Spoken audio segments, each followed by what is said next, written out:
Hello बच्चों। I hope आप लोग ठीक होंगे, अच्छे होंगे और एंजॉय कर रहे होंगे न्यूक्लियस चैप्टर के इन वीडियो लेक्चर्स को। हमारी न्यूक्लियस की सीरीज का ये चौथा लेक्चर है आज।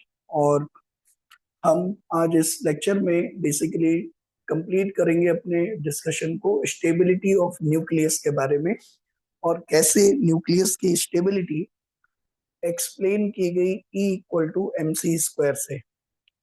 इससे पहले वाले लेक्चर में, लेक्चर नंबर 3 में, हमने बेसिकली E = mc² को काफी अच्छे से समझा कि E = mc² एग्जैक्टली क्या है और ये क्या सिग्निफाई करती है।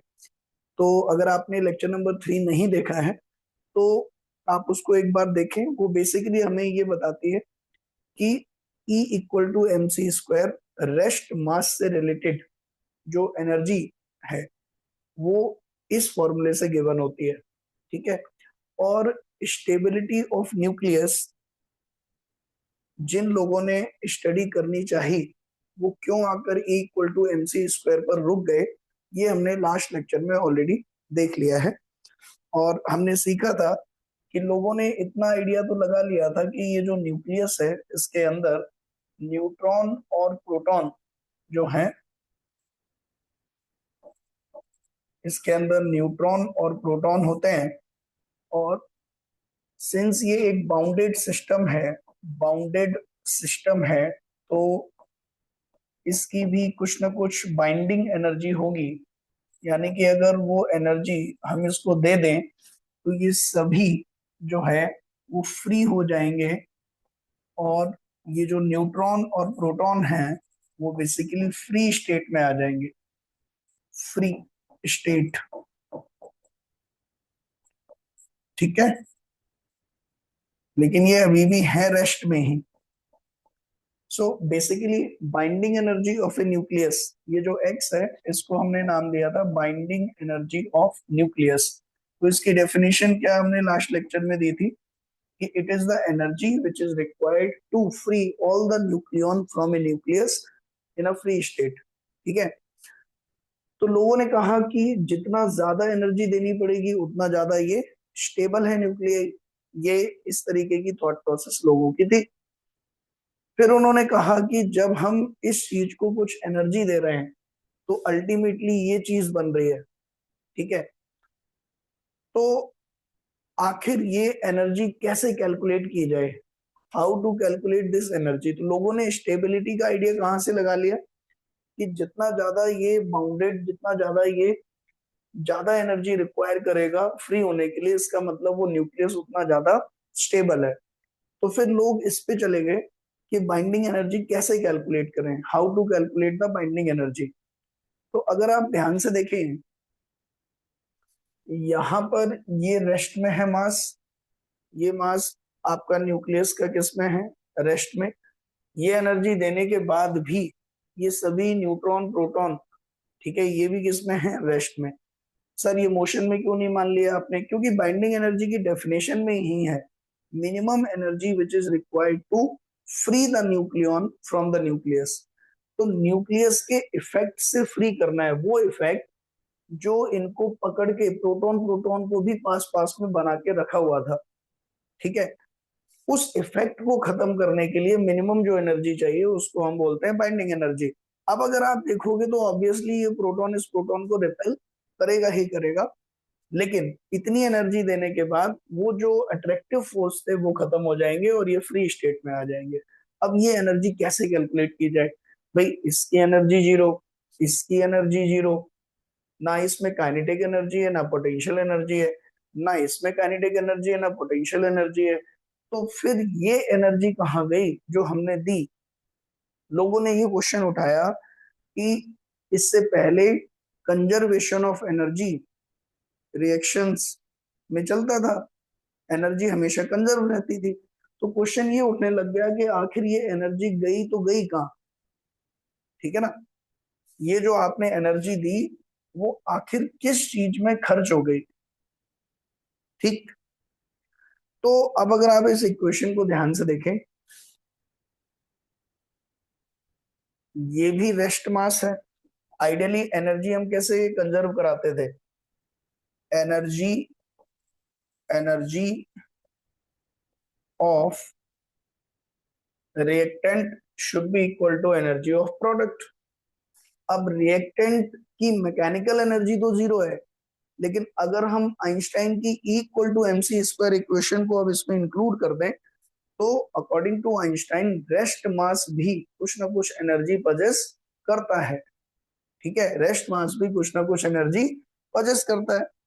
तो यहाँ पे इसकी जो एनर्जी है, energy of rest mass of nucleus, rest mass of nucleus, ठीक है, प्लस ये जो बाइंडिंग एनर्जी है that is x should be equal to energy of rest mass of nucleon, rest mass of nucleons.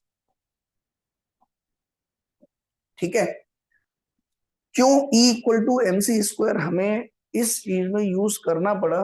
क्योंकि हमारे पास इसकी कोई एक्सप्लेनेशन नहीं थी कि आखिर ये जो एनर्जी हमने दी वो एनर्जी कहाँ चली गई।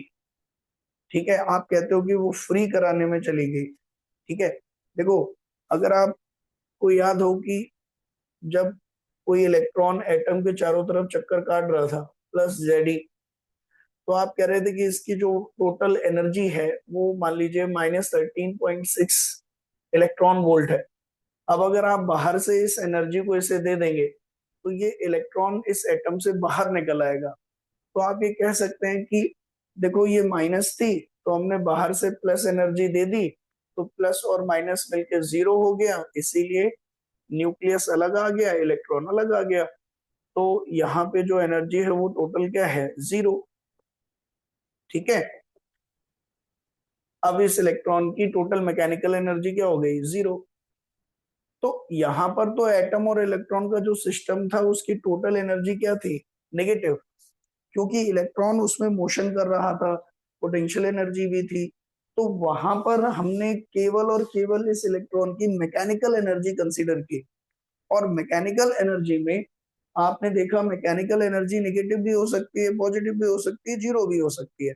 ठीक है, तो यहाँ जो मैकेनिकल एनर्जी निकाली थी वो नेगेटिव आई थी, तो बाहर से पॉजिटिव एनर्जी देनी पड़ी। अब ये जो न्यूक्लियस है इसकी बाइंडिंग एनर्जी जब हमें बाहर से देनी पड़ेगी, इसका मतलब इसकी भी टोटल एनर्जी क्या आनी चाहिए? कुछ ना कुछ नेगेटिव। लेकिन ये तो रेस्ट मास है। अब रेस्ट मास की कोई मैकेनिकल एनर्जी तो होती नहीं है, क्योंकि वो वही रेस्ट में है, काइनेटिक एनर्जी जीरो है। तो फिर एक्स्ट्रा एनर्जी देने की जरूरत ही क्यों पड़ रही है उसको? तो यहाँ आइंस्टीन की इक्वेशन हमें यूज करनी पड़ी कि रेस्ट मास की एनर्जी मैकेनिकल एनर्जी नहीं होती, रेस्ट मास की एनर्जी आइंस्टाइन की ही इक्वेशन से दी जा सकती थी। इसीलिए हमने फिर यहाँ पर एनर्जी कंजर्वेशन इस तरीके से यूज किया। ठीक है, तो अब यहां से देखते हैं, तो जो बाइंडिंग एनर्जी आपकी होगी वो बाइंडिंग एनर्जी किस तरीके से दी जाएगी?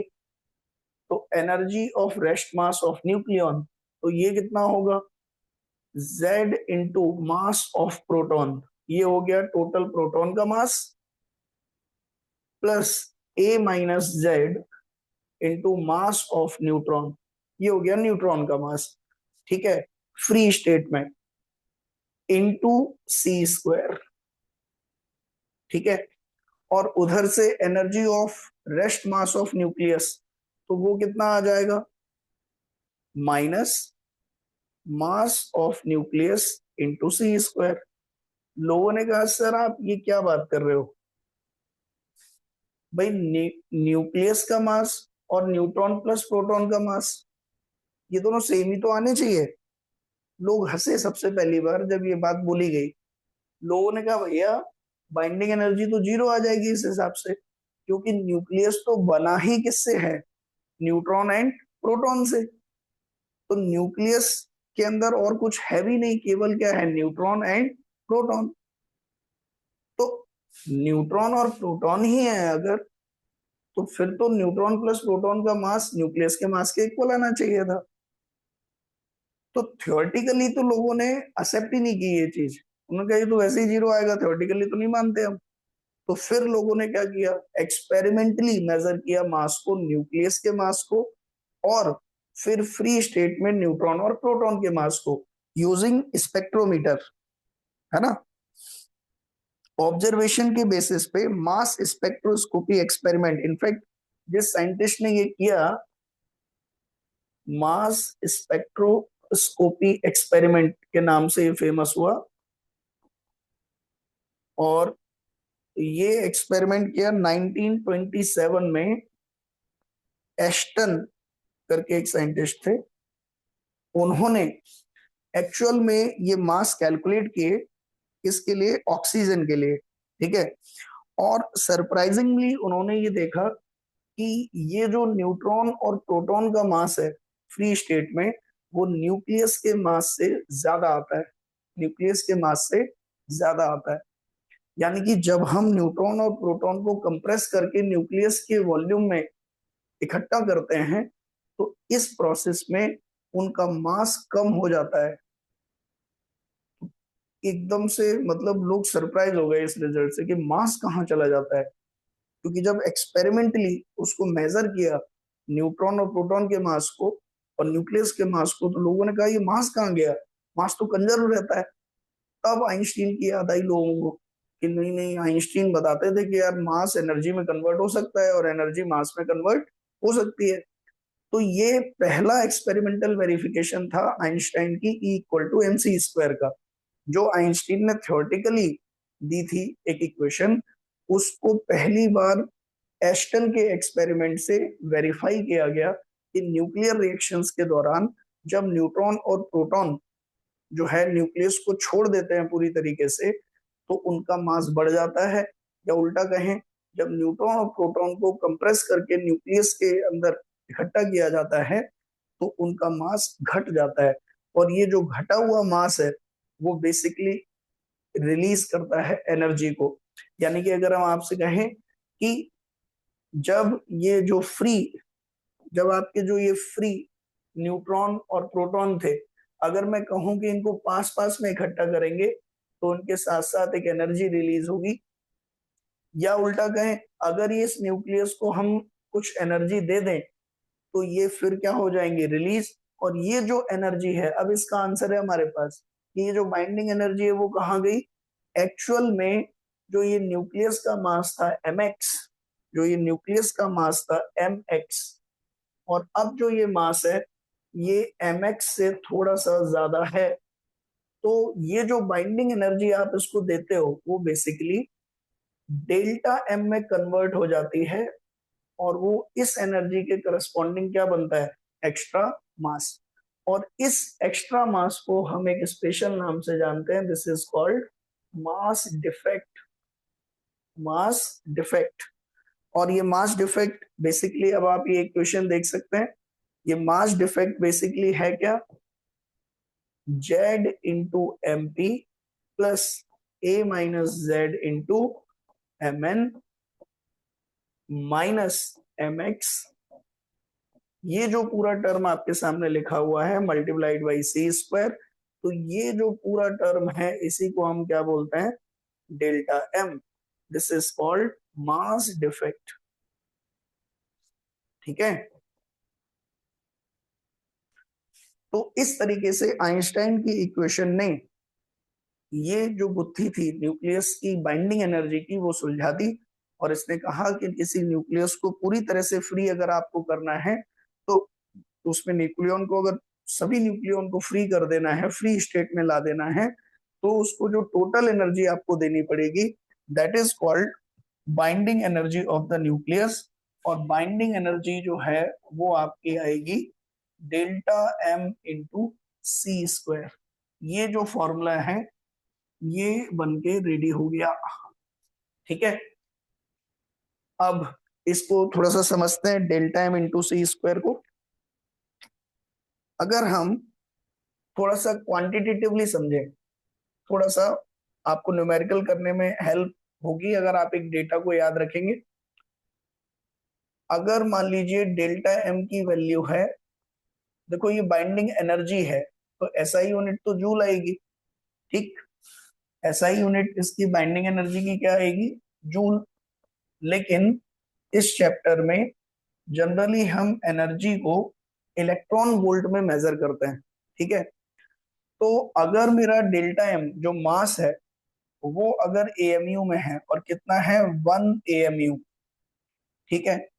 और जो सी स्क्वायर की वैल्यू है वो तो आपको पता ही है, 3 × 10⁸ ठीक है। तो अगर मैं ये दोनों वैल्यू यहाँ पे रखूं तो ये बनेगा 1 AMU इंटू सी स्क्वायर, ठीक।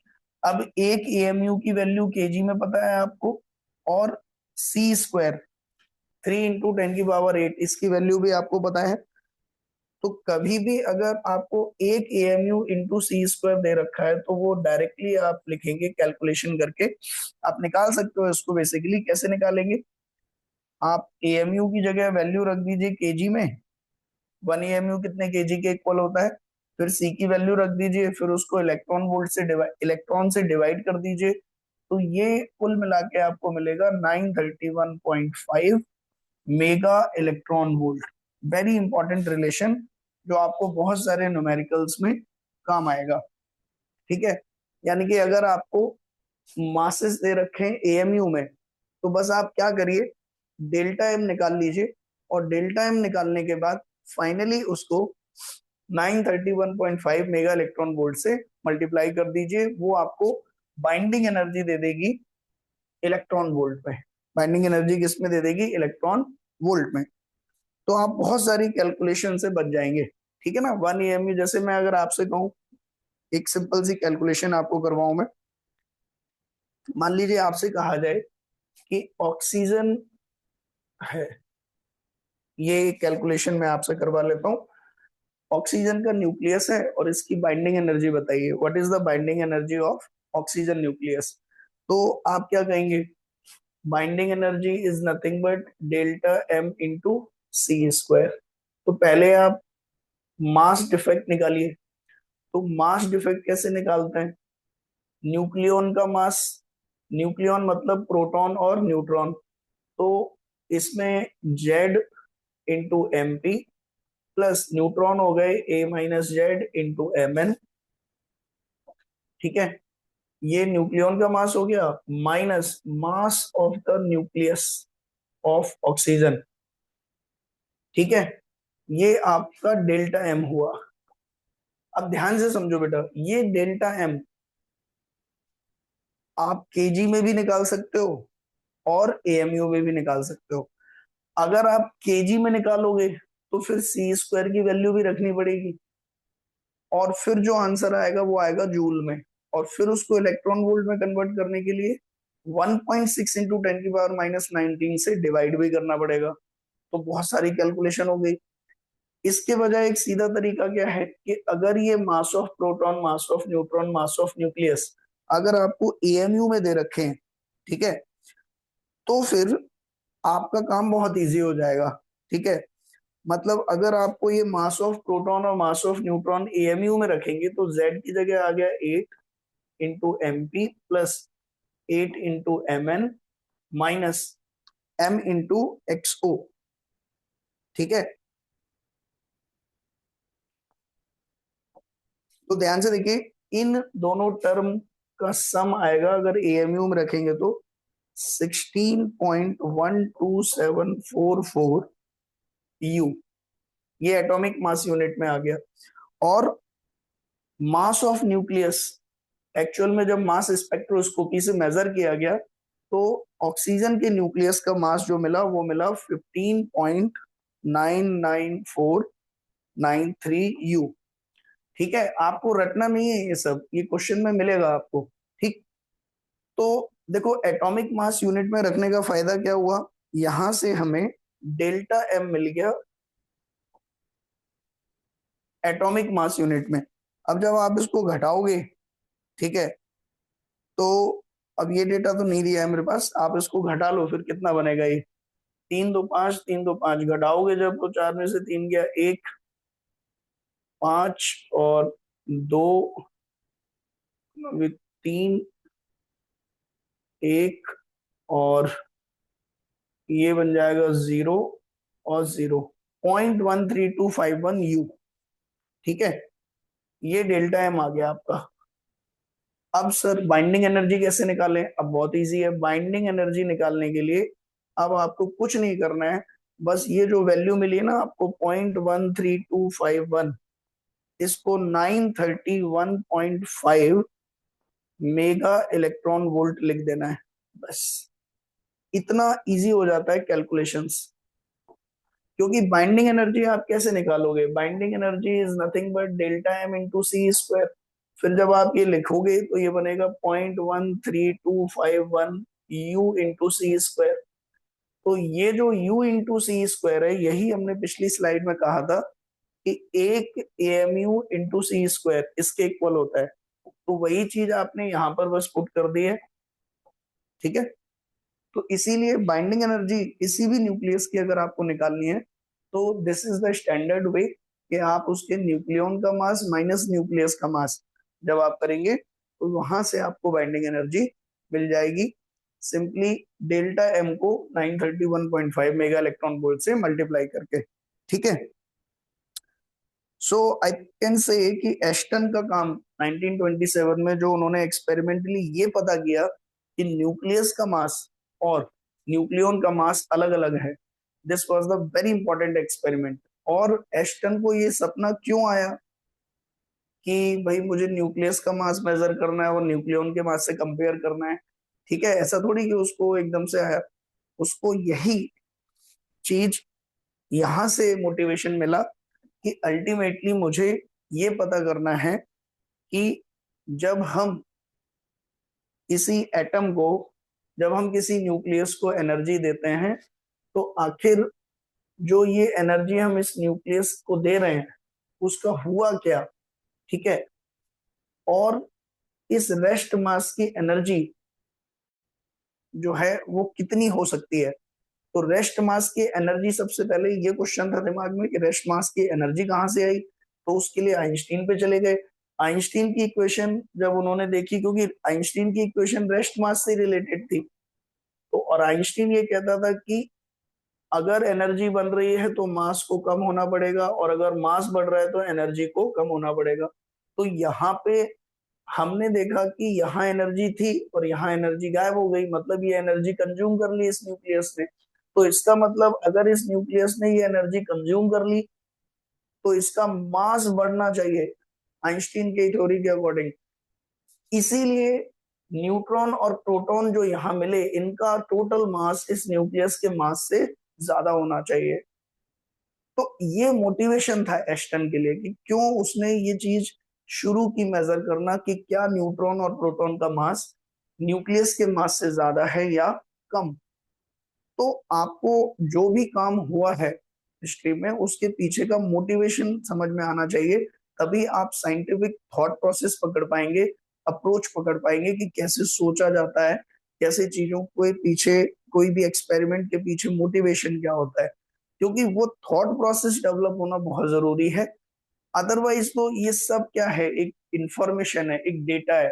ठीक है, और डेटा केवल स्टोर कर लिया फिर उसको अप्लाई कर दिया, तो उससे थॉट प्रोसेस डेवलप नहीं होती है।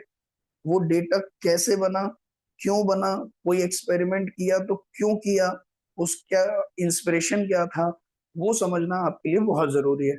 ठीक है, सो खैर यहाँ पे हमने अब क्या चीज सीख ली कि कोई भी न्यूक्लियस अगर आपको दे दिया जाए, कोई भी न्यूक्लियस, उसकी आप बाइंडिंग एनर्जी कैलकुलेट करना सीख गए।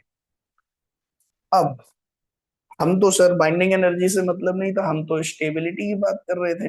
हम किसकी बात कर रहे थे? स्टेबिलिटी। तो लोगों ने कहा कि बाइंडिंग एनर्जी ज्यादा होगी तो स्टेबल ज्यादा होगा। ये बात अच्छी नहीं कुछ लोगों को। लोगों ने कहा एक बात बताओ, ये न्यूक्लियस है, इसमें मान लो ऑक्सीजन का ही न्यूक्लियस है। ठीक है, O816। ठीक,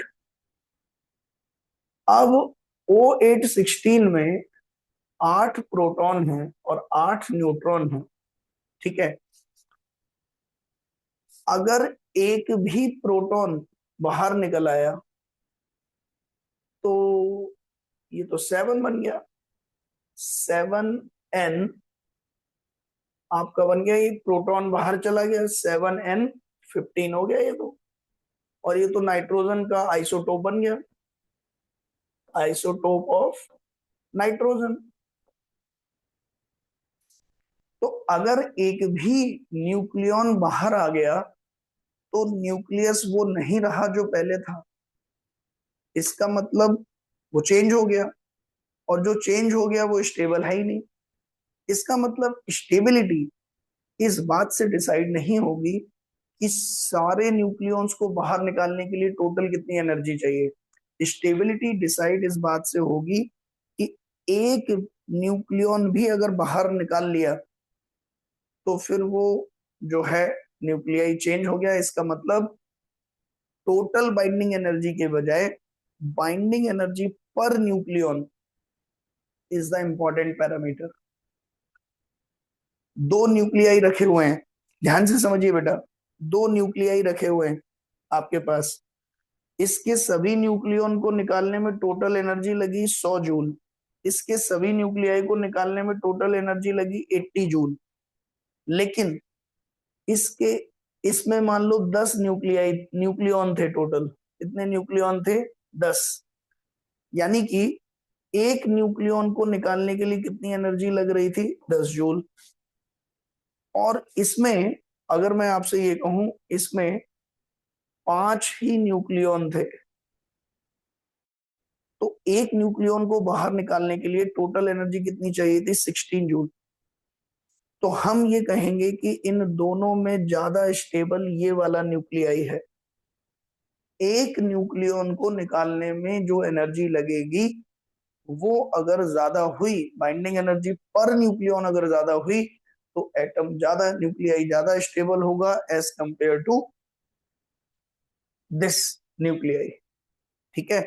सो इसके बाद लोगों ने कहा कि नेक्स्ट जो बहुत इंपॉर्टेंट टर्म था, बाइंडिंग एनर्जी तो निकालना सीख ही गए थे हम, binding energy per nucleon, binding energy per nucleon, ये चीज फिर सबने फोकस करना शुरू कर दिया कि अब हम सभी न्यूक्लियाई जितने भी हमारे नेचर में प्रेजेंट हैं, इसका सिंबल बनाया उन्होंने EBN। और ये किसके इक्वल होगी? आपकी total binding energy divided by total number of nucleon. तो टोटल नंबर ऑफ न्यूक्लियॉन क्या है? Mass number. ठीक है, ये फॉर्मूला आपका आ गया। और इसके बाद फिर एक बहुत ही इंपॉर्टेंट ग्राफ, हिस्ट्री में इस ग्राफ का बड़ा ही इंपॉर्टेंस है। एक ग्राफ प्लॉट किया लोगों ने, देखो कितना इंपॉर्टेंट चीज है। साइंटिस्ट देखो किस तरीके से काम करते हैं। सबसे पहले वो ऑब्जर्व करते हैं, ठीक है, फिर ऑब्जर्व के बाद वो थ्योरेटिकल मॉडल बनाते हैं, थ्योरेटिकल मॉडल बनाने के बाद वो एक फॉर्मूला बनाते हैं, मैथमेटिकल फॉर्मूला, फिर उस मैथमेटिकल फॉर्मूले से रिजल्ट प्रोड्यूस करते हैं, फिर उन रिजल्ट से जो डेटा बना उस डेटा को फिर एनालाइज करते हैं। तो उन्होंने क्या किया, बाइंडिंग एनर्जी का फॉर्मूला बना लिया, फिर बाइंडिंग एनर्जी पर न्यूक्लियॉन निकाली सभी न्यूक्लियाइज के लिए, और एक ग्राफ प्लॉट किया binding energy per nucleon versus A के बीच में, मास नंबर के बीच में। ठीक है, और ये ग्राफ कुछ इस तरीके से देखने को मिला, ध्यान से देखिए, this is very important curve in the history. Let me draw it here.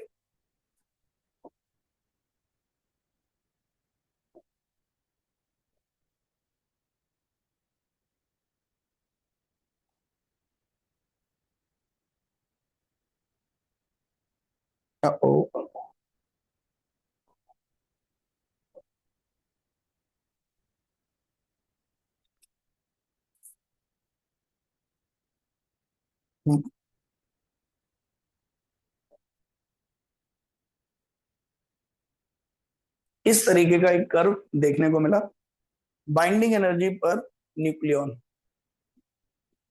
अब इस कर्व में ये जो पीक दिख रहे हैं आपको यहाँ पर, ये करस्पॉन्डिंगली मास नंबर के लिए है। ठीक है, हमने क्या किया, अलग अलग मास नंबर के लिए ये कर्व ड्रॉ किया। अब इसमें कुछ पीक दिख रहे होंगे आपको, अगर आप ध्यान से देखें, ये जो कर्व है, ये जो पीक है, ये आपका किसके लिए है, हीलियम के लिए, देन कार्बन के लिए, देन ऑक्सीजन के लिए, और जो हाईएस्ट पीक है वो आयरन के लिए है। ठीक है, और लगभग लगभग यहां से इधर तक जो है यूरेनियम 238 ये है। ठीक है, और फिर इसके बाद ये थोड़ा नीचे की तरफ आ गया। ये जो आयरन से लेके यहां तक लगभग लगभग फ्लैट सा कर्व आपको दिखाई देगा। अब एक चीज तो हमें पता ही है, जो हम पहले ही बता चुके, कि बाइंडिंग एनर्जी पर न्यूक्लियॉन अगर ज्यादा है किसी न्यूक्लियाई की, तो वो उतना ही ज्यादा स्टेबल है। ठीक, तो अगर बिल्कुल पीक पे कौन बैठा है, आयरन, तो हम कहेंगे सबसे ज्यादा बाइंडिंग एनर्जी पर न्यूक्लियॉन जिस एलिमेंट की है वो किसकी है, आयरन की। इसका मतलब मोस्ट स्टेबल न्यूक्लियाई किसका होगा, आयरन का। ये एक डेटा हमें पता चला इस कर्व को बनाने के बाद। और क्या चीजें यहां से समझ में आई, ध्यान से देखिए। मास नंबर, अगर हम बात करें, एक जो कंक्लूजन यहां से हमें मिला, मैं कंक्लूजन साइड में लिख रहा हूं यहाँ पे। एक चीज हमें ये देखने को मिली कि इधर कर्व ऑलमोस्ट फ्लैट है। ठीक है, तो हम ये कह सकते हैं कि 30 से लेके 170 तक जो कर्व है वो बेसिकली फ्लैट है, मतलब जो EBN है वो कांस्टेंट है। Very important result. ठीक, ये अभी तो हम केवल बस क्या चीजें कर रहे हैं, कंक्लूजन लिख रहे हैं, इस ग्राफ से क्या क्या कंक्लूजन निकल सकते हैं। ठीक, दूसरा, iron is the most stable, iron is most stable. ठीक, तीसरा कंक्लूजन,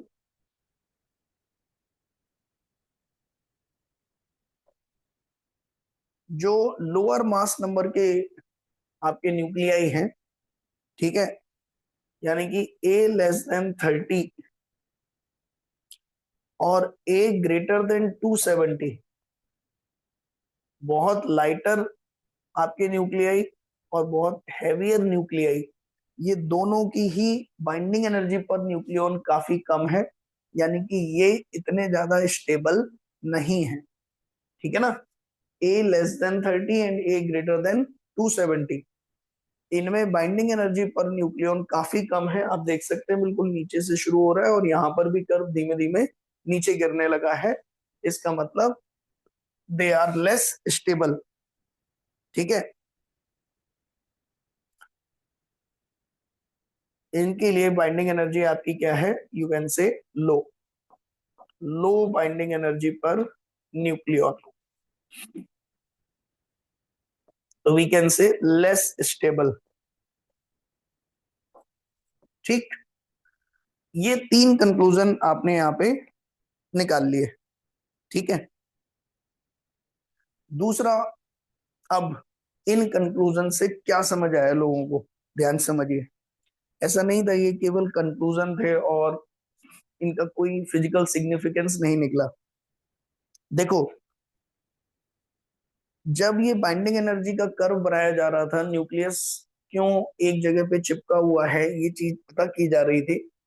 और कहीं ना कहीं ये तो पता ही था कि न्यूक्लियस के अंदर कोई एक फोर्स है जो प्रोटॉन और प्रोटॉन को बांध के रखे हुए है, जो इलेक्ट्रोमैग्नेटिक फोर्स से डिफरेंट है।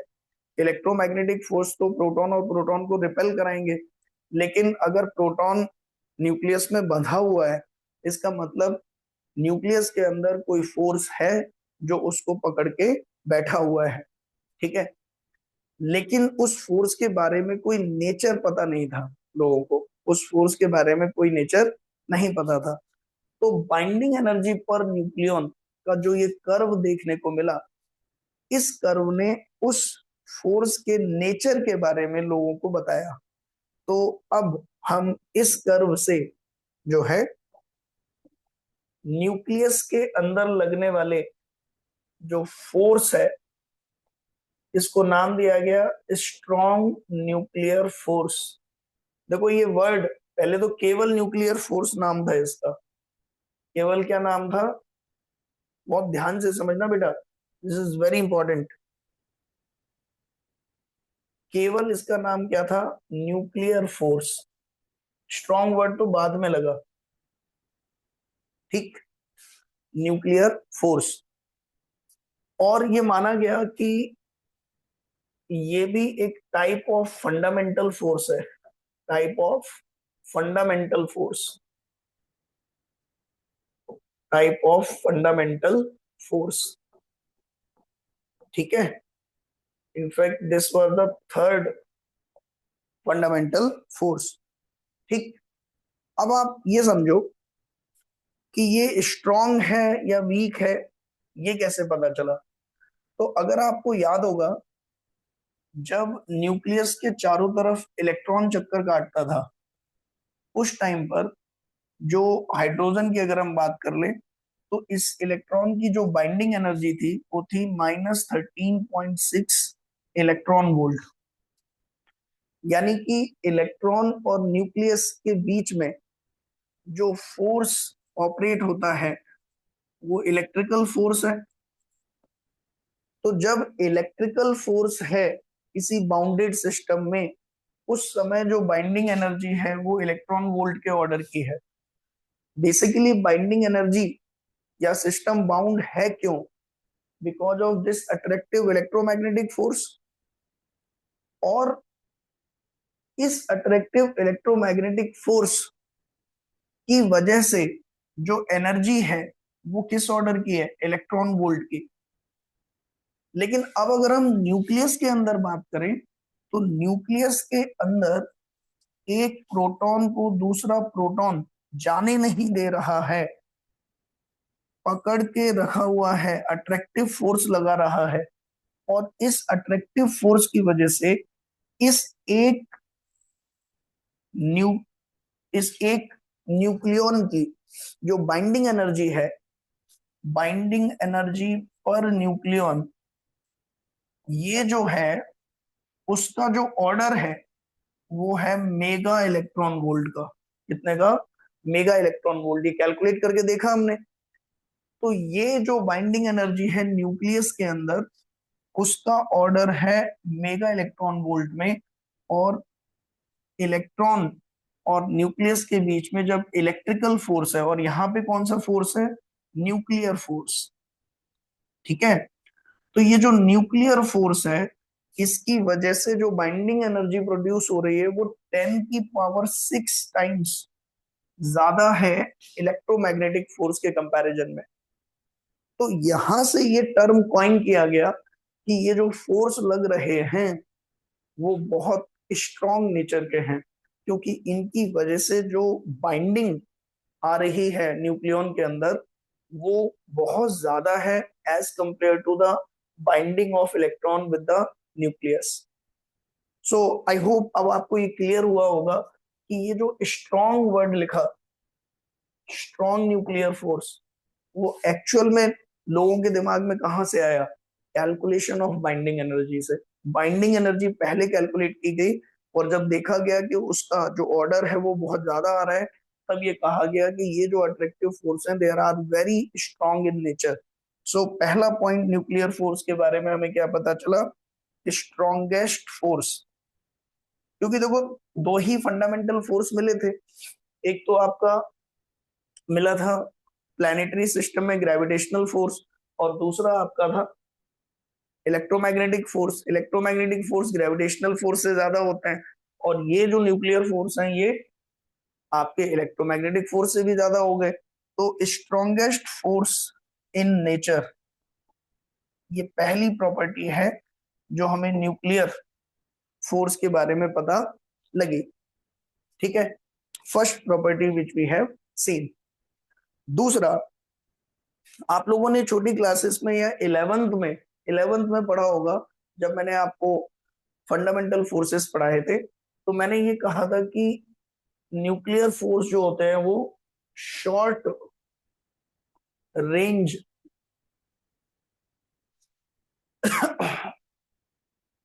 पर एक्ट करते हैं। मतलब अगर प्रोटॉन प्रोटॉन ज्यादा दूर रख दिए तो न्यूक्लियर फोर्स काम नहीं करता। प्रोटॉन प्रोटॉन पास में रखेंगे, कितना पास में, न्यूक्लियस के अंदर, मतलब 10⁻⁻15 मीटर ऑर्डर पे अगर आप प्रोटॉन प्रोटॉन को रखोगे, तब जाके ही न्यूक्लियर फोर्स लगते हैं। तो ये कैसे पता चला होगा, आपने कभी सोचा ये बात?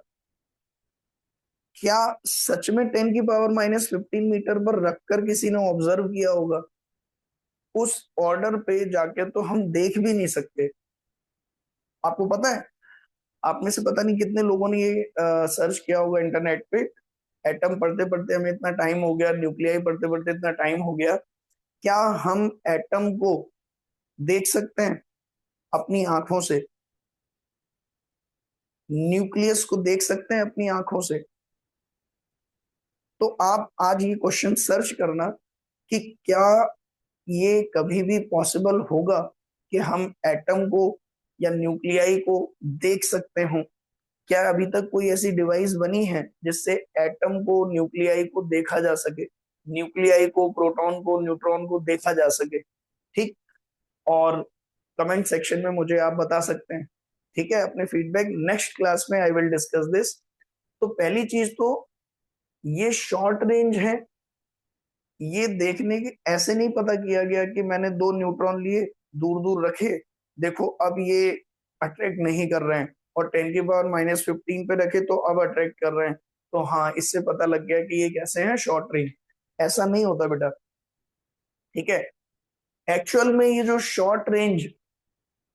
शॉर्ट रेंज है, ये इसका आइडिया इसी कर्व से लगा। अगर आप ध्यान से देखें, ये जो पहला ऑब्जर्वेशन था साइंटिस्ट का कि आखिर क्यों 30 से लेके 170 तक, 30 से लेके 170 तक जो बाइंडिंग एनर्जी पर न्यूक्लियॉन है वो कांस्टेंट हो गई। आखिर क्यों कांस्टेंट हो गई? ठीक। अब समझिए इसका थोड़ा सा रीजन।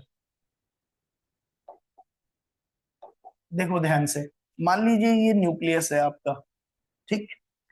और शुरुआत में जब आपका ए लेस देन 30 था, ध्यान समझना बेटा, तो यहां पे अगर आप एक चीज देखें, ए 30 से लेके 170 तक, ठीक है।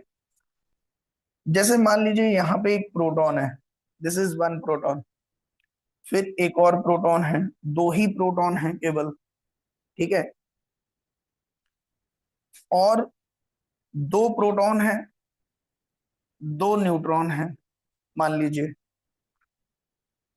और अभी ए अगर बहुत छोटा है, ठीक, तो ए जितना छोटा होगा, हम आगे डिराइव करेंगे ये चीज, कि मास नंबर जितना कम होगा, न्यूक्लियस का साइज उतना ही कम होगा, ठीक। तो यहाँ पे क्या होता है कि अगर ये प्रोटॉन प्रोटॉन एक दूसरे को रिपेल कर रहे हैं, प्रोटॉन प्रोटॉन एक दूसरे को क्या कर रहे हैं, रिपेल, इलेक्ट्रोमैग्नेटिक फोर्स लगा रहे हैं, ठीक। तो इस इलेक्ट्रोमैग्नेटिक फोर्स को ओवरकम करने के लिए हमें क्या चाहिए, स्ट्रॉन्ग न्यूक्लियर फोर्स, ठीक है। तो अगर आपका न्यूक्लियस बहुत छोटा है, ध्यान से देखें,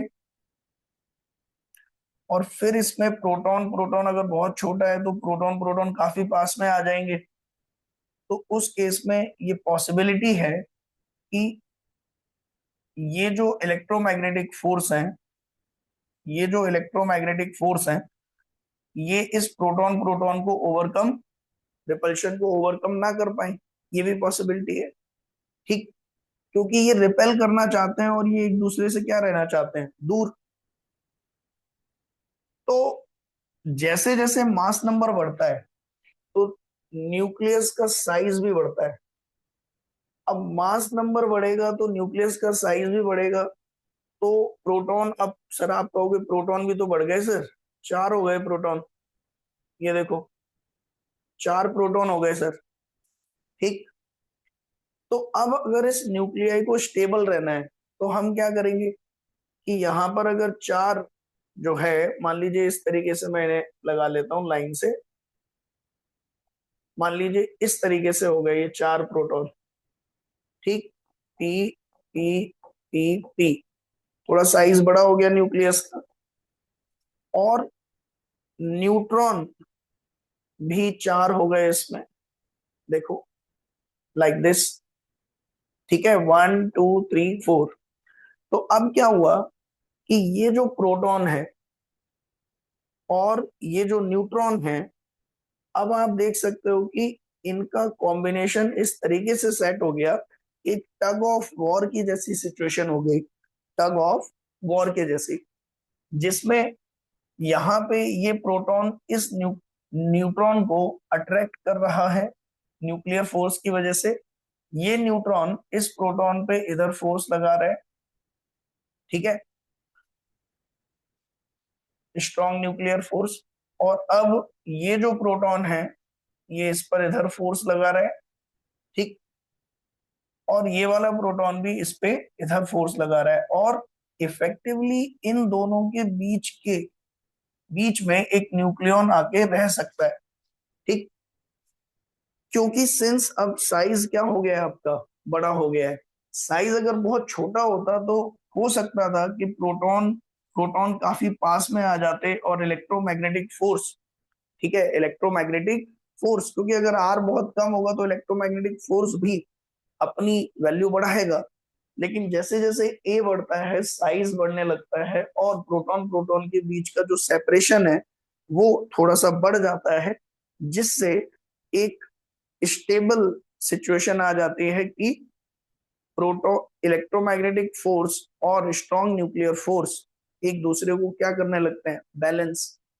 ठीक, तो ऐसे केस में जो बाइंडिंग एनर्जी है पर न्यूक्लियॉन, वो आपकी लगभग लगभग क्या आने लगती है, बराबर। जैसे मैं आपसे कहूं कि अभी मान लो ये इस तरीके का सेटअप हो गया है, एक टाइम ऐसा आएगा कि सेम पैटर्न, जैसे यहाँ पे अभी तो 2 प्रोटॉन थे अब 4 प्रोटॉन हो गए, अभी एक टाइम ऐसा आएगा कि A = 30 के लिए जैसा सेटअप है,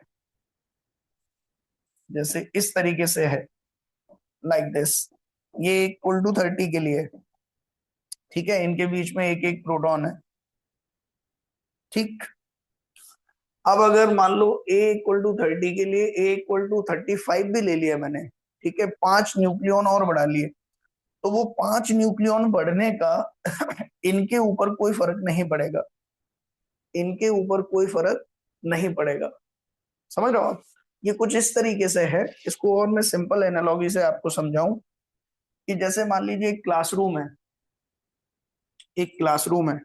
ठीक, मान लीजिए अभी इसमें सीट रखी हुई है लाइक दिस, लाइब्रेरी है और इसमें ये सीट्स हैं। ठीक, अभी एक बच्चा बाहर से आया कहीं से, 2 बच्चे आए इसमें, वो इस पे बैठ गए, एक इधर बैठ गया, फिर दूसरे ने कहा कि भाई मुझे भी शांत होकर पढ़ाई करनी है, तो वो भी जाके इधर बैठ गया, दोनों अपना पढ़ाई करने लग गए। ठीक, फिर क्या हुआ, अचानक से एक बच्चा यहां आ गया बीच में, अब ये आपस में बातें कर रहे हैं। ठीक, ये आपस में बातें कर रहे हैं, तो क्लास में जो है वो, लाइब्रेरी में जो है वो इनस्टेबिलिटी बढ़ गई। ठीक है, कि भाई बातें होना शुरू हो गई, एक था तब तक तो ठीक है, लेकिन जैसे ही 2 हुए आपस में बातें होने लग गई, 3 हुए थोड़ी और बातें होने लग गई, क्योंकि अब ये वाला जो है वो इससे भी बात करेगा, इससे भी बात करेगा। लेकिन अब अगर एक और आ जाए यहाँ पर, तो अब क्या होगा, ये इससे बात करेगा, ये इससे बात करेगा, ये इससे बात करेगा, ये इससे बात करेगा, तो एक सेट ऑफ नॉइस जो है वो जनरेट होने लग गई क्लास में। अब मुझे ये बताओ कि अगर कोई एक और पर्सन आ जाए यहाँ पर और यहाँ बैठ जाए और इनकी इनकी बेंच में काफी सेपरेशन है, तो क्या इसके बात करने में कोई इफेक्ट आएगा या इसके एंटर होने से? ये नहीं भी आता या आ जाता, इससे कोई फर्क पड़ने वाला नहीं है। क्यों? क्योंकि ये ज्यादा से ज्यादा इससे इंटरेक्ट करेगा या इससे इंटरेक्ट करेगा, तो इसकी जो बाइंडिंग एनर्जी बननी है उसमें जो कंट्रीब्यूट करेंगे वो बेसिकली इसके आसपास के जो मेंबर्स हैं वो कंट्रीब्यूट करेंगे। तो हम ये कहना चाह रहे हैं कि जब न्यूक्लियस आपका छोटा होता है तो कोई न्यूक्लियॉन है, उसके आसपास मान लीजिए अभी 3 4 इस तरीके से, अगर ये छोटा है तो जैसे जैसे अभी मान लो केवल 2 ही थे, जैसे इस तरीके से समझो, न्यूक्लियस बहुत छोटा है तो ये न्यूक्लियॉन है इसके इधर है और एक इधर है बस। फिर थोड़ा और बड़ा हुआ न्यूक्लियस, तो ये न्यूक्लियॉन के लेफ्ट और राइट में तो था ही, एक और इधर आ गया, तो यहां इसकी बाइंडिंग एनर्जी इसके कंपैरिजन में बढ़ गई। क्यों? क्योंकि अब इसका इंटरेक्शन 3 जगह से हो रहा है। फिर थोड़ा न्यूक्लियस और बड़ा हुआ तो नंबर ऑफ न्यूक्लियॉन्स और बड़े हुए, तो अब क्या हुआ, ये 4 लोगों से इंटरेक्ट करने लग गया, तो इसकी बाइंडिंग एनर्जी और बढ़ गई थोड़ी सी। समझ रहे हो आप? जितना ज्यादा न्यूक्लियॉन्स के आसपास मेंबर्स बढ़ेंगे उतनी ज्यादा उसका इंटरेक्शन अपने फेलो न्यूक्लियॉन से बढ़ेगा और उसकी बाइंडिंग एनर्जी उतनी ही बढ़ेगी। इसीलिए कर्व शुरुआत में आप अगर देख रहे होगे तो ये जो कर्व था आपका वो इंक्रीज होता जा रहा था, ठीक है। और एक टाइम ये आ गया कि आयरन के केस में सबसे ज्यादा स्टेबल है, मतलब जितना इंटरेक्शन पॉसिबल था ना, एक न्यूक्लियॉन है जितना इसके चारों तरफ इकट्ठा हो सकते थे न्यूक्लियॉन्स, उतना इकट्ठे हो गए इन केस ऑफ आयरन। अब अगर यहाँ के बाद कोई और न्यूक्लियॉन इसमें आता है तो इस वाले को कोई फर्क पड़ने वाला नहीं है, क्योंकि ये जितना इंटरेक्शन कर सकता था उतना कर चुका है। तो इसीलिए यहां से लेके यहां तक एक फ्लैट कर्व देखने को मिल रहा है, क्योंकि कोई भी न्यूक्लियॉन के चारों तरफ जितना इंटरेक्शन पॉसिबल था उतना ऑलरेडी सैचुरेट हो चुके हैं। इसीलिए कोई एक्स्ट्रा मास नंबर बढ़ने का, तो सर वो बढ़ रहा है तो कुछ तो होगा। एक्चुअल में जैसे जैसे मास नंबर बढ़ रहा है साइज भी बढ़ रहा है, और जैसे ही साइज बढ़ता है तो ये एक्स्ट्रा जो न्यूक्लियॉन आते हैं वो यहाँ इकट्ठे हो जाते हैं इस तरीके से इस बढ़े हुए साइज में। तो हर एक न्यूक्लियॉन आइडेंटिकली बिहेव कर रहा है और उसको निकालने के लिए आइडेंटिकल ही ऑलमोस्ट एनर्जी रिक्वायर्ड है। So this is the reason कि क्यों एक टाइम के बाद जाकर binding energy for nucleon saturate हो जाती है, ठीक है। अब इससे ये बात समझ आई हमें कि सर एक बात बताओ, ये वाला जो न्यूक्लियॉन है क्या ये इसको इफेक्ट नहीं करेगा? तो जस्ट अभी जो एनालॉगी मैंने आपको दी, ध्यान से देखो, जैसे ये जो लड़का है वो केवल इससे बात करेगा या इससे बात करेगा, अगर इसके बैठने से इसके बात करने का कोई चेंज नहीं हो रहा है, इसका मतलब ये इससे इंटरेक्ट नहीं कर रहा है। अगर ये इससे इंटरेक्ट नहीं कर रहा है इसका मतलब ये केवल शॉर्ट रेंज में ही इंटरेक्शन कर रहा है। अब समझ रहे हैं? It's a reverse psychology, reverse engineering. हमने देखा ये जो आदमी है, कुछ बच्चे होते हैं जैसे कोई भी घुस जाए, बात नहीं कर पा रहे तो कम से कम शक्ल ही बना लेंगे और क्या है ऐसे इशारों में ही डिस्टरबेंस क्रिएट करना शुरू कर देंगे, ठीक है। इनको हम बोलते हैं लार्ज रेंज तक कैपेसिटी है। बैठा फर्स्ट बेंच पे लड़का, लेकिन कॉर्नर वाले बच्चे से भी एकदम आ हूं उसका होता रहेगा। खासकर एग्जाम के दौरान जब आप चीटिंग करते हैं तो उस टाइम पर तो आप देखो आपकी रेंज इतनी बढ़ जाती है कि लास्ट कॉर्नर में बैठे वाले बच्चे की हल्की सी ब्लिंक भी आप समझ जाते हो कि अच्छा बी ऑप्शन होगा इसका। तो कहने का मतलब ये कि अगर इस एक्स्ट्रा बच्चे के आने से इसके नॉइस लेवल पे कोई फर्क नहीं पड़ रहा है, इसका मतलब इसका इंटरेक्शन इससे नहीं है, केवल अपनी अगल बगल वाली बेंच से ही है। सिमिलरली साइंटिस्ट ने ये ऑब्जर्व किया कि अगर मास नंबर बढ़ने से, यानी कि नंबर ऑफ न्यूक्लियन न्यूक्लियस के अंदर बढ़ने से बाइंडिंग एनर्जी पर न्यूक्लियन पर कोई इफेक्ट नहीं पड़ रहा है, मतलब एक्स्ट्रा न्यूक्लियन इसमें डालने से इस वाले की इंटरेक्शन पर कोई फर्क नहीं पड़ रहा है, ये एक्स्ट्रा न्यूक्लियन इससे इंटरेक्ट ही नहीं कर रहा है, इसका मतलब ये जो न्यूक्लियर फोर्स है वो बहुत शॉर्ट रेंज पे एक्ट करते हैं। ये न्यूक्लियन अपने आसपास के बिल्कुल न्यूक्लियन से इंटरेक्ट करेगा, एक्स्ट्रा जो न्यूक्लियन आया उससे इसका कोई लेना देना नहीं है।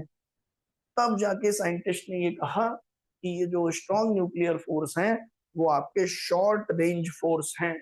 So this is the second important characteristic which we have explain कि कैसे बाइंडिंग एनर्जी पर न्यूक्लियन से हमें ये पता चला कि जो हमारे न्यूक्लियर फोर्स हैं वो आपके स्ट्रॉन्ग होने के साथ साथ शॉर्ट रेंज नेचर के हैं। ठीक है। तीसरा, इस कर्व से हमें एक बात और पता चली, आपको याद होगा मैंने पिछले लेक्चर में बताया था कि स्टेबिलिटी कर्व, याद होगा आपको आई थिंक, एक्सपेरिमेंटली ये पता चला कि जितने भी स्टेबल न्यूक्लियाई हैं, जितने भी स्टेबल न्यूक्लियाई हैं वो कुछ इस तरीके को, ये जो लाइन है this is n equal to z, और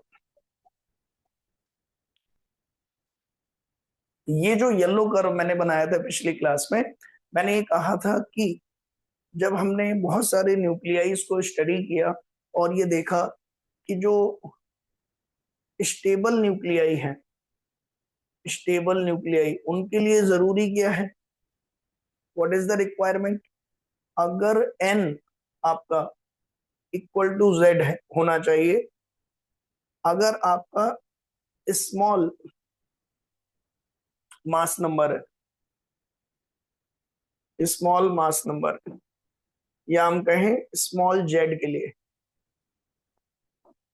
ठीक, मतलब अगर लाइटर न्यूक्लियाई हैं तो उनमें न्यूट्रॉन और प्रोटॉन इक्वल होने चाहिए, ठीक। और फिर अगर लार्ज जेड है, लार्ज जेड का मतलब अगर प्रोटॉन बहुत ज्यादा है, एटॉमिक नंबर ज्यादा है, तो ये देखा गया स्टेबिलिटी के लिए n should be greater than equal to z, जो न्यूट्रॉन है वो प्रोटॉन से क्या होने चाहिए, ज्यादा। तो ये जो बिहेवियर था, now you can explain this behaviour, now you can explain this behaviour, कि आखिर ऐसा क्यों है। ध्यान से देखिए, अभी अभी हमने जैसे कि देखा कि न्यूक्लियस के अंदर बेसिकली, मान लो ये एक न्यूक्लियाई, ये एक न्यूक्लियन हो गया, ठीक है, ये प्रोटॉन है। अभी इस प्रोटॉन को दूसरे प्रोटॉन के पास जाने से रोकना है, क्योंकि अगर प्रोटॉन प्रोटॉन पास में गए तो इलेक्ट्रोमैग्नेटिक फोर्स बढ़ेगा और न्यूक्लियस हमारा कम स्टेबल हो जाएगा। तो स्टेबिलिटी के लिए जरूरी क्या है कि प्रोटॉन प्रोटॉन पास में ना जाए। लेकिन अब अगर है ही दो प्रोटॉन, कितने प्रोटॉन हैं, दो ही प्रोटॉन है मान लीजिए, ठीक, तो उस केस में तो क्या होगा, रेंडमनेस लाने के लिए, ठीक है, हम क्या करेंगे, हम ये चाहेंगे कि एक न्यूट्रॉन तो आ ही जाए, कम से कम बीच में एक न्यूट्रॉन तो आ ही जाए, ठीक। और एक रैंडम स्ट्रक्चर बनाने के लिए ये माना गया कि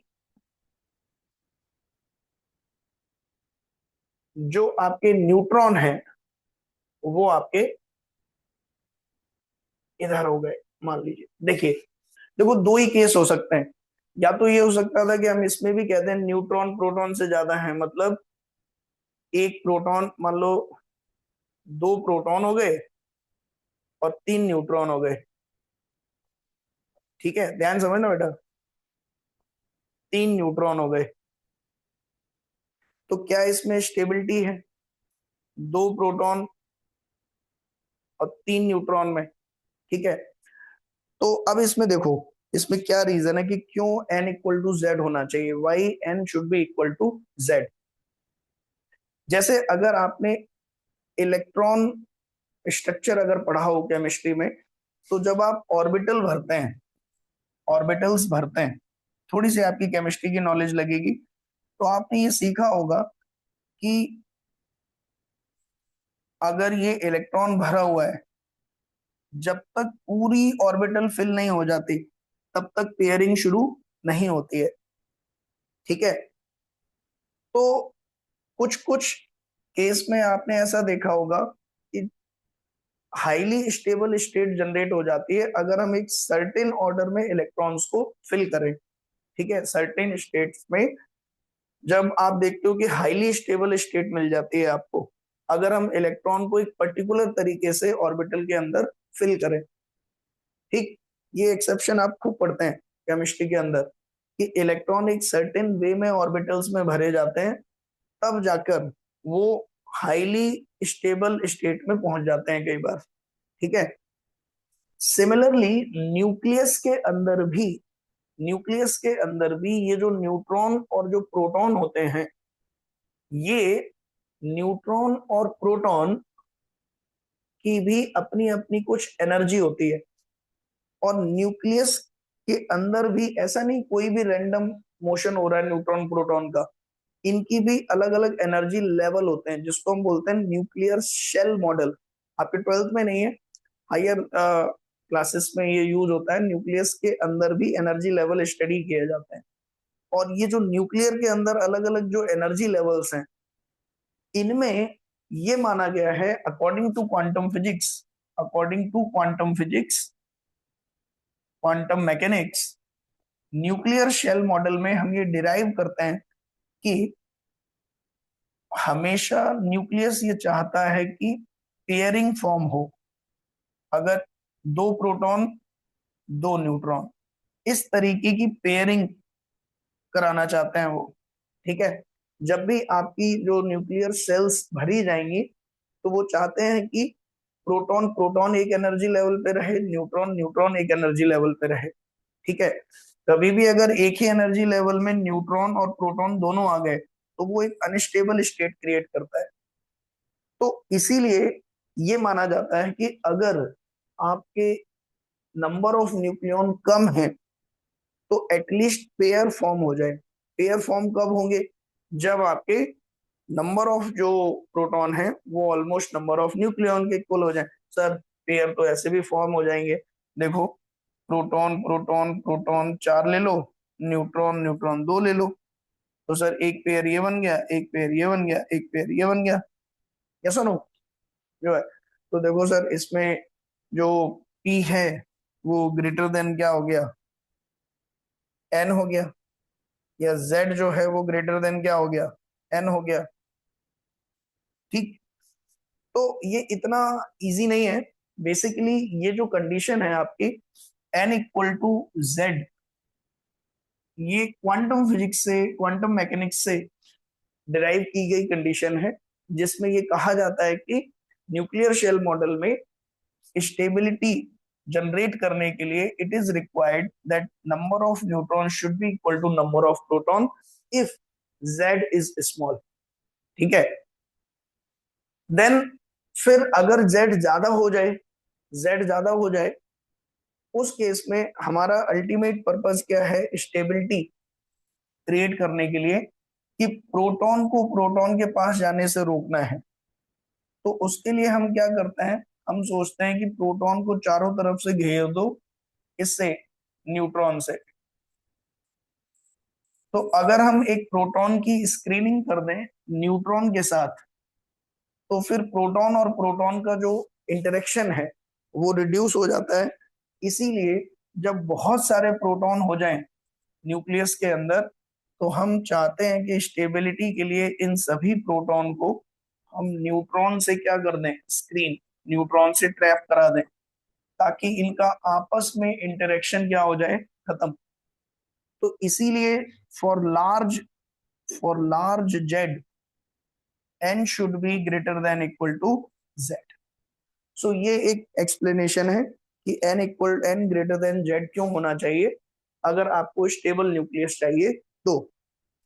ठीक है, सो आई होप हमने binding energy per nucleon curve से काफी सारे इंपॉर्टेंट एस्पेक्ट पता कर लिए। अब इसमें एक और जो बहुत इंपॉर्टेंट चीज बचती है, आप ये पूछ सकते हैं इस कर्व को देख के कि सर ये सब चीज तो ठीक है, पर ये जो हीलियम है, ये जो हीलियम है, ये जो कार्बन है, ये जो ऑक्सीजन है, ये अपने आसपास के पड़ोस से ज्यादा स्टेबल क्यों है? देखो, अगर आप इन पीक्स को देखें तो ये कर्व कंटिन्यूअस नहीं है। सडनली ये जो कर्व है वो हीलियम पर आकर अचानक से बहुत स्टेबल हो गया। देखो 2He4 पर, फिर आप देखें कार्बन पर 6C12 पर, फिर आप देखें ऑक्सीजन पर, ऑक्सीजन पर भी 8 ऑक्सीजन 16।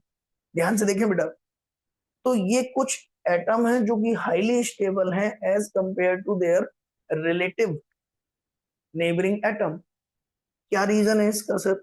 इसका रीजन वही है जो हम अभी बात कर रहे थे क्वांटम मैकेनिक्स में, कि जो न्यूक्लियर के अंदर शेल मॉडल है जिसमें न्यूट्रॉन और प्रोटॉन की जो फिलिंग है वो जब एक पर्टिकुलर पैटर्न में होती है तो उस न्यूक्लियस की स्टेबिलिटी बहुत ज्यादा हो जाती है। और यहाँ पर अगर आप ध्यान से देखेंगे तो इन सभी में, तीनों में ही n इक्वल टू क्या है? z। n इक्वल टू क्या है? z। नंबर ऑफ न्यूट्रॉन जो है वो नंबर ऑफ प्रोटॉन के इक्वल है। और साथ ही साथ वो तो सर कईयों में भी हो सकती है, ये तो है ही n इक्वल टू z, और इनकी जो फिलिंग है वो भी इस तरीके से है कि इसकी जो स्टेबिलिटी है वो रिलेटिव जो एटम्स के कंपैरिजन में ज्यादा हो जाती है। ठीक है, ये ठीक कुछ कुछ वैसा ही है जैसा कि आप इलेक्ट्रॉनिक स्ट्रक्चर फिल करते समय कुछ एक्सेप्शंस देखते हैं कि हाफ फिल्ड स्टेट, जैसे कई बार कहते हैं ना हाफ फिल्ड स्टेट जो है वो ज्यादा स्टेबल हो जाती है। ठीक, तो कई बार जिस ऑर्डर में भरा जाना चाहिए उस ऑर्डर को छोड़ के वो हाफ फिल्ड स्टेट करा लेती है ताकि भाई वो ज्यादा स्टेबल हो जाए। ठीक है ना? तो इन न्यूक्लियाई में भी कुछ उसी तरीके का फिलिंग है जिसकी वजह से ये ज्यादा स्टेबल होते हैं as compared to their relative atom. अब ये न्यूक्लियर शेल मॉडल क्या है, न्यूट्रॉन प्रोटॉन कैसे भरे जाते हैं, कैसे वो एनर्जी एक्वायर करते हैं, अगर आपको इसमें इंटरेस्ट आ रहा है तो आप इसको भाई अपने लेवल पे पढ़ सकते हैं। लेकिन ये अगर डिटेल में पढ़ना है तो वो हायर स्टडीज में, एमएससी में या बीटेक के कोर्स में जब आप एक्स्ट्रा में फिजिक्स लेंगे, न्यूक्लियर फिजिक्स, तब आप इसको स्टडी करेंगे। न्यूक्लियर फिजिक्स एक पूरा 6 महीने का सिलेबस रहता है उसका, जिसमें आप डिटेल में एक एक चीज पढ़ते हैं न्यूक्लियस के बारे में। तो मेरा काम आपको बस उसके लिए थोड़ा सा क्यूरियस बनाना है। अगर आपको क्यूरियोसिटी आ रही है तो माय जॉब इज डन, कि अगर आपको ये पता करना है एग्जैक्टली कि क्यों यही ज्यादा स्टेबल है, तो answer is nuclear shell model. Nuclear shell model, जिसमें क्वांटम मैकेनिक्स यूज करके you will prove this condition n equal to z and why these three are more stable। ठीक है, चलिए, तो ये हमारा काम हो गया इसमें काफी। इसके बाद न्यूक्लियर फोर्स, ये जो आप पढ़ रहे हैं अभी, हमने इसमें दो तीन चीजें पता कर ली न्यूक्लियर फोर्स में। एक तो हमने ये पता कर लिया कि ये स्ट्रॉन्ग फोर्स है, दूसरा ये शॉर्ट रेंज है, छोटी डिस्टेंस के लिए ही लगते हैं। देन तीसरा जो इंपॉर्टेंट पॉइंट आप इसमें सीखते हैं, दैट इज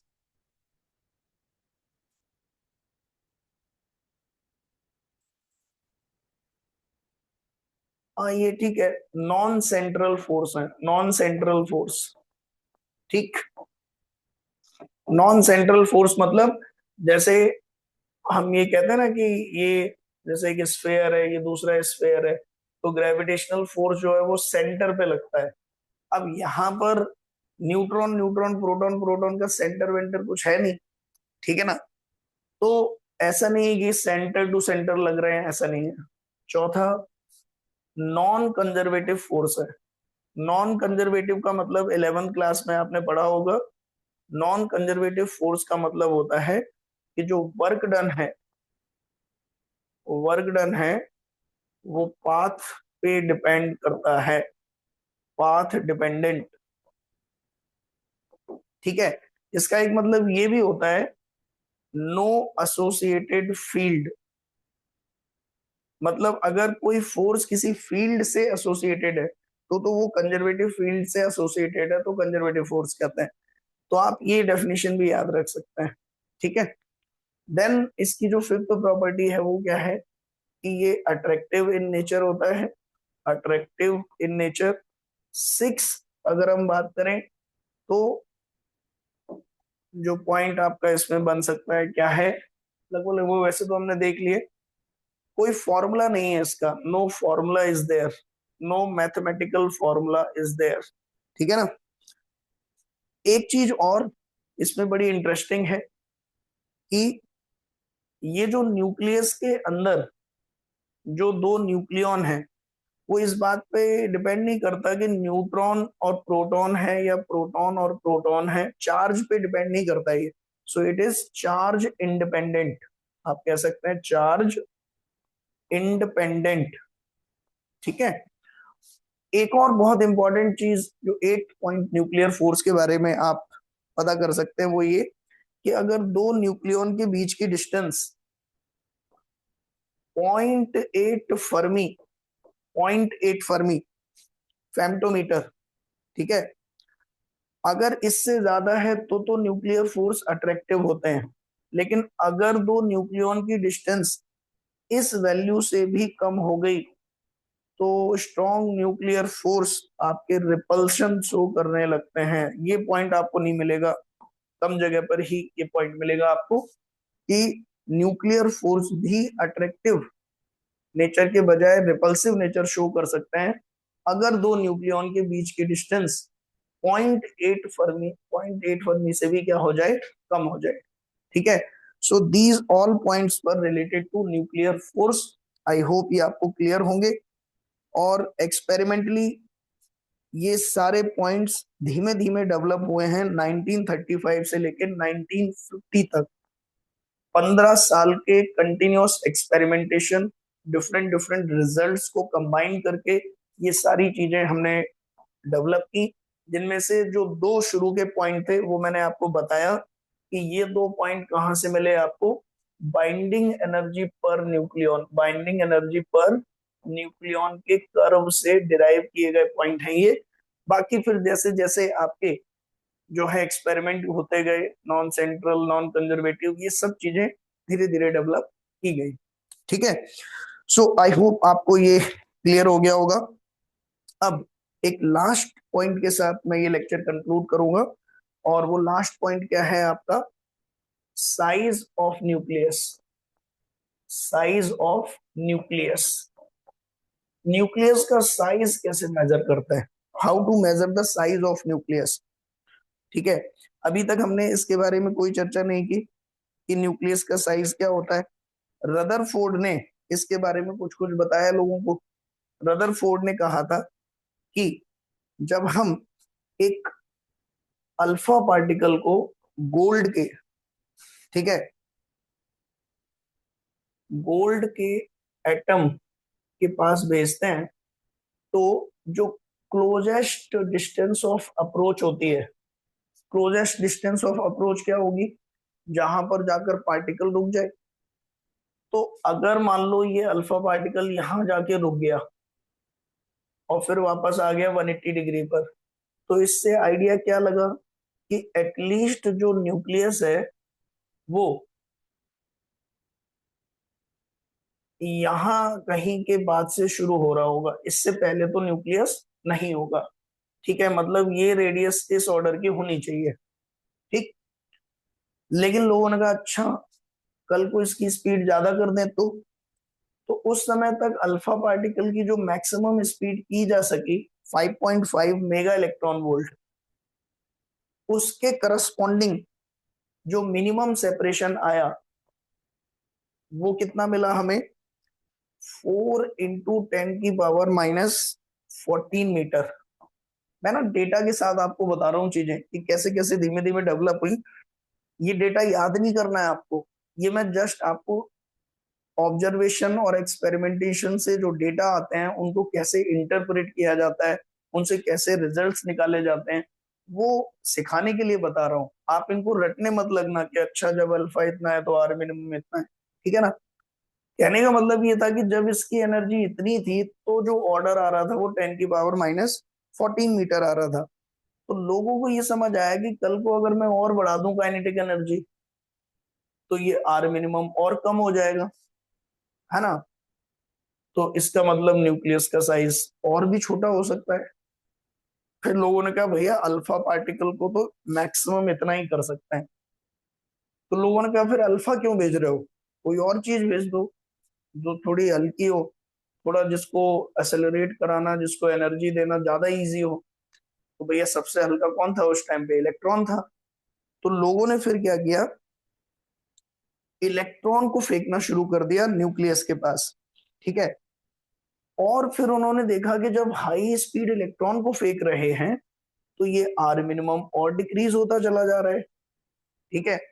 आर मिनिमम और डिक्रीज होता जा रहा है। और ये जो आर मिनिमम हम निकालते थे, आर मिनिमम वो याद करो किससे निकालते थे। अगर आपको याद हो तो हम एनर्जी कंजर्वेशन लगाते थे, यानी कि अगर किसी इलेक्ट्रॉन की एनर्जी जो है उसको वी पोटेंशियल डिफरेंस से एक्सेलरेट करा के मैंने इसकी तरफ फेंका और फाइनली वो रेस्ट में आ गया, तो जो पोटेंशियल एनर्जी होती थी के z e into e divided by r min. तो आरमिन हम इस इक्वेशन से निकालते थे बेसिकली, ठीक है, कि kinetic energy of electron is zero here. Initially, this was the kinetic energy when the electron was approaching to it. मतलब ये काइनेटिक एनर्जी ऑफ इलेक्ट्रॉन हो गई। और फाइनली जब ये इसके पास में आके आर मिनिमम पर रेस्ट में आई तो पोटेंशियल एनर्जी से इक्वेट कर देते थे हम a z e into e by r min. तो काइनेटिक एनर्जी इलेक्ट्रॉन की पता थी, आर मिन यहाँ से निकाल लेते थे। तो ये जो पूरी कैलकुलेशन थी आर मिनिमम निकालने की बेटा, वो केवल और केवल इलेक्ट्रोमैग्नेटिक फोर्स पर बेस्ड थी। मतलब हम ये मानते थे कि ये जो इलेक्ट्रॉन है उस पर केवल और केवल क्या लग रहा है, electromagnetic force because of nucleus. लेकिन सोचो जब ये सच में न्यूक्लियस के पास पहुंच जाएगी, बिल्कुल न्यूक्लियस के अंदर एंटर होने वाली होगी, तो न्यूक्लियस के अंदर न्यूक्लियर फोर्स एक्टिव हो जाते हैं।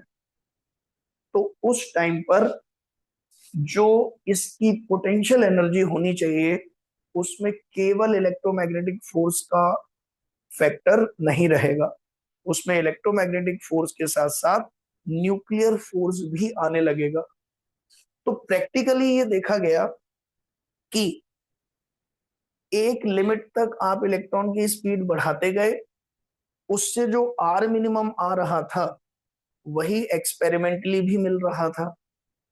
मतलब थ्योरेटिकली और एक्सपेरिमेंटल रिजल्ट आपस में मैच कर रहे थे। लेकिन जब आप इसकी काइनेटिक एनर्जी बढ़ाते जा रहे हो, आर मिनिमम घटता जा रहा है, घटता जा रहा है, एक स्टेज ऐसी आ गई कि थ्योरेटिकल रिजल्ट जब थ्योरेटिकल रिजल्ट और एक्सपेरिमेंटल रिजल्ट मैच होना बंद हो गए। थ्योरेटिकली हम आर मिनिमम निकाल रहे हैं, लेकिन एक्सपेरिमेंटली जब आर मिनिमम निकाला जा रहा है तो वो डिफरेंट आ रहा है। तो लोगों ने कहा ये डिफरेंस क्यों आ रहा है। लोगों ने कहा जरूर ये डिफरेंस इसलिए आ रहा होगा कि अब इलेक्ट्रॉन पर इलेक्ट्रोमैग्नेटिक फोर्स की जगह न्यूक्लियर फोर्स एक्ट कर रहे हैं, उसके साथ साथ न्यूक्लियर फोर्स भी एक्ट कर रहे हैं। इसका मतलब इलेक्ट्रॉन न्यूक्लियस तक पहुंच गया है। तो लोगों ने कहा कब डिसाइड करेंगे कि इलेक्ट्रॉन न्यूक्लियस तक पहुंच गया है। उन्होंने कहा जैसे ही थ्योरेटिकल और एक्सपेरिमेंटल रिजल्ट जिस आर मिनिमम पर जाकर अलग अलग हो जा रहे हैं, इसका मतलब न्यूक्लियर फोर्स की एंट्री हो गई। इसका मतलब उस आर मिनिमम को ही हम क्या मानेंगे, size of the nucleus. So this is how the size of nucleus was determined. और बाद में एक्सपेरिमेंटली लोगों ने अलग अलग न्यूक्लियाई के लिए आर मिनिमम कैलकुलेट की और फिर एक जो जनरल फॉर्मूला दिया, that is equal to r not a की power 1/3। This is the radius of a nucleus. This is the radius of the nucleus. ठीक है। तो अब इसमें देखो, ये जो आर नॉट है, ये फॉर्मूला थ्योरेटिकली डिराइव नहीं हुआ है, निकल को आप इसका डेरिवेशन सोचने लग जाओ। This was purely experimentally empirically designed formula, जिसमें इस आर नॉट की जो वैल्यू है, this is 1.2 into 10⁻⁻15 metre, and this a is nothing but the mass number. तो यहां से आप समझ सकते हो कि जो रेडियस ऑफ न्यूक्लियाई है वो मास नंबर पे डिपेंड कर रही है, यानी कि मास नंबर जितना बड़ा होगा आपका न्यूक्लियस का साइज उतना ही बड़ा होगा। ठीक है। तो ये न्यूक्लियस के साइज की बात हो गई। फिर लोगों ने कहा ये तो बहुत बढ़िया चीज है, न्यूक्लियस का साइज पता लग गया हमें। अब जब भी हमें किसी चीज की मास पता है, कोई भी मटेरियल है, तो हम उसकी डेंसिटी में इंटरेस्टेड होते हैं, मास डेंसिटी में बहुत ज्यादा इंटरेस्ट आता है। जैसे एल्यूमिनियम की डेंसिटी है मास डेंसिटी, कॉपर की मास डेंसिटी है, हर चीज की मास डेंसिटी है। तो लोगों ने कहा कि न्यूक्लियस की भी मास डेंसिटी बताओ। तो यहाँ पर एक बड़ा ही इंटरेस्टिंग फिनोमेना पता चला। जब हमने न्यूक्लियस की मास डेंसिटी के बारे में सोचा, न्यूक्लियस की मास डेंसिटी के बारे में, तो क्या होना चाहिए, mass divided by volume, divided by volume. और अब हम एक रफली मतलब अप्रोक्सीमेट आंसर निकालना चाह रहे थे, एग्जैक्ट भी नहीं, अप्रोक्स भी पता लग जाए। तो अप्रोक्स अगर हम कहें तो मास ऑफ न्यूक्लियस था ये। तो मास ऑफ न्यूक्लियस और मास ऑफ न्यूक्लियॉन लगभग लगभग बराबर होते हैं। सर अभी तो पढ़ा है, अलग अलग होते हैं, डेल टाइम मास डिफेक्ट। और वो मास डिफेक्ट कितना आया था, वेरी स्मॉल।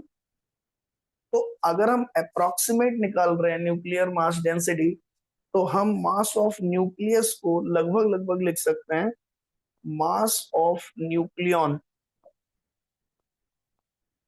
जो भी उसके अंदर न्यूट्रॉन एंड प्रोटॉन है उन सभी के मास का sum, divided by volume, divided by volume. ठीक है, ध्यान से देखें। अब ये जो वॉल्यूम है फोर, अच्छा यहां भी बड़ी इंपॉर्टेंट चीज है ये, ठीक है, बहुत ध्यान समझना बेटा। ये जो न्यूक्लियस है, इसको हमने स्फेयर की तरह ट्रीट किया है, 4/3 pi r cube, 4/3 pi r cube. क्योंकि अल्फा स्कैटरिंग एक्सपेरिमेंट के दौरान जो डिफ्लेक्शन हुए थे वो चारों तरफ से सिमेट्रिकल थे, 3D में सिमेट्रिकल थे। तो वहां से एक आइडिया लगा कि एक 3 डायमेंशनल स्फेयर है। ठीक है। सो अब मास ऑफ न्यूक्लियॉन क्या लिखें? तो देखो, वैसे तो मास ऑफ न्यूक्लियॉन होता है Z × MP plus A - Z × Mn। ठीक है ना? लेकिन मास ऑफ प्रोटॉन भी लगभग लगभग मास ऑफ न्यूट्रॉन के इक्वल होता है, अप्रोक्सीमेट रिजल्ट चल रहे हैं। तो इसका मतलब ये चीज कन्वर्ट हो जाएगी A × मास ऑफ प्रोटॉन में। ठीक। तो इसको हमने लिख दिया A × mass of proton divided by 4/3 pi r cube. Now r cube का ये फॉर्मूला जब हमने रखा है इसमें, तो ये बना R0 क्यूब ए, और ए से ये ए कट गया। बड़ा ही इंटरेस्टिंग रिजल्ट यहाँ पे मिला, 3 × mass of proton divided by 4 pi R0 cube. ठीक है ना? ये आपका बना न्यूक्लियर मास डेंसिटी। और अब आप देख सकते हो, R0 पता है, पाई पता है, 4 पता है, 3 पता है, MP पता है। और जब ये सब वैल्यूज हमने इसमें यहाँ पे रखी, तो हमें वैल्यू मिली 2.3 into 10⁻17। Very very important result,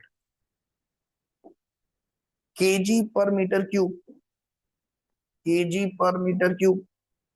बेटा बहुत ध्यान से देखो, वाटर की डेंसिटी कितनी होती है अगर आपको याद होगा तो, 1000 kg/मीटर क्यूब। ये वाटर की डेंसिटी है। वाटर की डेंसिटी के कंपैरिजन में कितने हाई डेंसिटी है इसकी, न्यूक्लियस की। सो this is a very high density. और सबसे important result, it is the independent of the mass number. मतलब ये फर्क ही नहीं पड़ रहा है कि वो ऑक्सीजन का न्यूक्लियस है या हीलियम का न्यूक्लियस है या कार्बन का न्यूक्लियस है, चाहे किसी का भी न्यूक्लियस हो, उसकी जो मास डेंसिटी है that is always constant, it is independent of the mass number. ये डेरिवेशन भी आता है आपके एग्जाम्स में, सीबीएसई एग्जाम्स में, कि prove that nuclear mass density is independent of the mass number और it is same for all the nuclei. So ये उसका डेरिवेशन है बेसिकली। इस फॉर्मूले का यूज करके you can simply prove that this. Sir ये इतनी डेंसिटी किसकी होती है? तो नेचर में इस लेवल की जो डेंसिटी है, अगर आपसे कभी आ जाए एमसीक्यू में, एक एस्ट्रोनॉमिकल ऑब्जेक्ट है, इसको नाम दिया गया इसीलिए हमने क्या, न्यूट्रॉन स्टार। एक ये एस्ट्रोनॉमिकल ऑब्जेक्ट है जिसको हमने एक स्पेशल नाम दिया है, न्यूट्रॉन स्टार। ठीक है, इसका नाम क्यों दिया हमने ये न्यूट्रॉन स्टार? क्योंकि इस स्टार की जो डेंसिटी है, मास डेंसिटी, वो भी लगभग लगभग जो है इसी के बराबर है। समझ रहे हैं? तो जो न्यूक्लियस की डेंसिटी है वही बेसिकली इस स्टार की डेंसिटी है, इसीलिए इसका नाम पड़ गया न्यूट्रॉन स्टार। ठीक है, न्यूट्रॉन मतलब न्यूट्रिनो और न्यूट्रॉन मतलब न्यूक्लियस के अंदर था, तो उस वजह से ये कह दिया गया। और सिंस स्टेबल न्यूक्लियाई में n is greater than z होता है, तो ज्यादा वेटेज n के नाम को दे दी। तो neutron star is a astronomical object whose density is comparable to the density of nucleus। ठीक है, तो ये आपका जाके एंड होता है आज का लेक्चर। आज के लेक्चर को अगर हम समराइज करें तो हमने बेसिकली अब ये सीख लिया है कि आखिर किसी न्यूक्लियस की स्टेबिलिटी, ठीक है, कैसे डिटरमिन होती है।